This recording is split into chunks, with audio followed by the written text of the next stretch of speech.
নমস্কার বন্ধুরা। হিন্দু পুরাণে বিশেষ করে মহাভারতে ভগবান কৃষ্ণকে মহাবিশ্বের রক্ষক বিষ্ণুর অবতার হিসেবে সম্মান করা হয়। ভাগবত গীতায় অর্জুনের প্রতি তার শিক্ষাগুলি জীবন, মৃত্যু, কর্ম এবং ধর্ম সম্পর্কে গভীর চিন্তার সহ নিরবধি জ্ঞানে পরিপূর্ণ। কৃষ্ণের শিক্ষার আরও প্রতিফলিত ব্যাখ্যাগুলির মধ্যে একটি হলো জীবন এবং মৃত্যুর প্রকৃতি এবং কীভাবে তারা সৎ এবং দুষ্ট উভয় ক্ষেত্রে প্রযোজ্য। এখানে একটি সূক্ষ্ম দর্শন আছে এবং যদিও কৃষ্ণ স্পষ্টভাবে ভবিষ্যদ্বাণী করেননি যে ভালো এবং খারাপ মানুষের মধ্যে প্রথম কে মারা যায়, এই বিষয়ে তার মতামত মহাকাব্যের ঘটনা এবং শিক্ষার মূল থেকে অনুমান করা যেতে পারে। ভগবান কৃষ্ণের শিক্ষা অনুসারে জীবন কর্ম এর আইন দ্বারা নিয়ন্ত্রিত হয়, যার অর্থ হলো আমাদের ক্রিয়াকলাপ ভালো বা খারাপ আমাদের ভবিষ্যৎ গঠন করে, যার মধ্যে আমরা কীভাবে এবং কখন মৃত্যুর মুখোমুখি হই। একজনের ভাগ্য কেবল ভালো বা খারাপ হওয়ার দ্বারা নির্ধারিত হয় না, বরং সময়ের সাথে সাথে তাদের বঞ্চিত কাজের ফলাফল। যাই হোক, কৃষ্ণ আশ্বস্ত করেছেন যে ধার্মিকতা শেষ পর্যন্ত জয়ী হয়, এমনকি যদি তা বিলম্বিত মনে হয় বা মন্দ কাজে তারা আবির্ভূত বলে মনে হয়। মহাভারতে কুরুক্ষেত্রের যুদ্ধের সময় পাণ্ডবরা ভালো দিক বলে মনে করা হয়েছিল, অপরিসীম কষ্ট ভোগ করে অনেক ধার্মিক যোদ্ধা একটি মহৎ উদ্দেশ্যের জন্য লড়াই করে যুদ্ধেও মারা যায়। এদিকে দুর্যোধনের মৃত্যু বেশ কিছু দুষ্ট মনা ব্যক্তি তাদের স্বল্পমেয়াদী বিজয়ের আনন্দে দীর্ঘকাল বেঁচে থাকে। এটি প্রায়শই এই প্রশ্ন উত্থান করে যে কেন ভালো লোকেরা দুষ্টদের আগে এত দুঃখ কষ্টের মুখোমুখি হয় এবং কখনো কখনো এমনকি মৃত্যুও হয়। কৃষ্ণের দর্শন যেমনটি ভাগবত ব্যাখ্যা করা হয়েছে এই প্রশ্নের উত্তর দেয়। তিনি ব্যাখ্যা করেছেন যে মৃত্যু সমস্ত প্রাণীর জন্য অনিবার্য এবং মৃত্যুর সময়টি গুরুত্বপূর্ণ নয়, বরং একজন ব্যক্তি কীভাবে তাদের জীবনযাপন করে। যারা ধর্ম অনুসরণ করে তাদের চ্যালেঞ্জ এবং এমনকি অকাল মৃত্যুর মুখোমুখি হতে পারে, কিন্তু তারা আত্মাধিক মুক্তি এবং চিরন্তন শান্তি লাভ করে।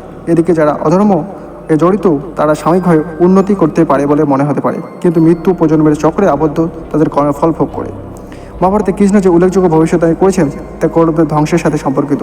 মহাকাব্যের মন্দতার প্রতীক কৃষ্ণ ভবিষ্যৎবাণী করেছেন যে যদিও দুর্যোধনের নেতৃত্বে কৌরবরা একটি সময়ের জন্য শক্তিশালী এবং অজয় দেখতে পারে, তাদের পরিণতি ভয়ে ভয়াবহ এবং সম্পূর্ণ। তিনি ভবিষ্যৎবাণী করেছেন যে তারা কেবল যুদ্ধক্ষেত্রেই নয়, তাদের আত্মার ধ্বংস হবে। কৃষ্ণের ভবিষ্যৎবাণী সত্ত্বেও দুর্যোধন তার সাময়িক সাফল্য এবং বেঁচে থাকা সত্ত্বেও অবশেষে একটি নৃশংস পরিণতির মুখোমুখি হয়। তার অহংকার এবং ধার্মিকতা অনুসরণ করতে অস্বীকার করা হয় তার পতনের দিকে নিয়ে যায় এবং তার মৃত্যু হয় অপমানজনক মৃত্যু।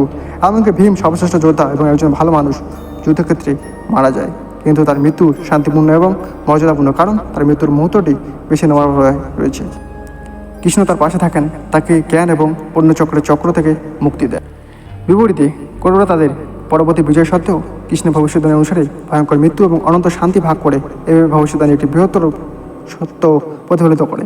মৃত্যু নিজেই জীবনের চূড়ান্ত পরিভাব নয়, যেটি গুরুত্বপূর্ণ তা হলো একজন ব্যক্তি সম্মান, ধার্মিকতা এবং শুদ্ধ হৃদয়ের সাথে মারা যান, যা চিরন্তন শান্তির দিকে নিয়ে যায়। ভগবান কৃষ্ণের ভবিষ্যৎবাণী শিক্ষা দেয় যে যদিও ভালো মানুষ খারাপদের চেয়ে কষ্ট পেতে পারে, এমনকি মারাও যেতে পারে, তাদের মৃত্যু শেষ নয়।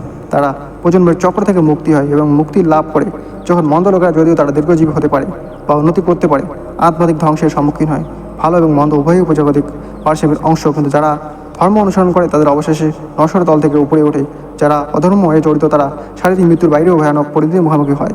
শেষ পর্যন্ত কৃষ্ণ ভবিষ্যৎ জোর দেয় যে কে কোথায় মারা যায় তা নিয়ে নয়, তবে কীভাবে একজন তার জীবনযাপন করে। সো বন্ধুরা, এরকম অবশ্যই ভিডিওতে তাহলে সাবস্ক্রাইব করে বসে দেবো। জয় বন্দে মাতরম, ভারত মাতা কি জয়।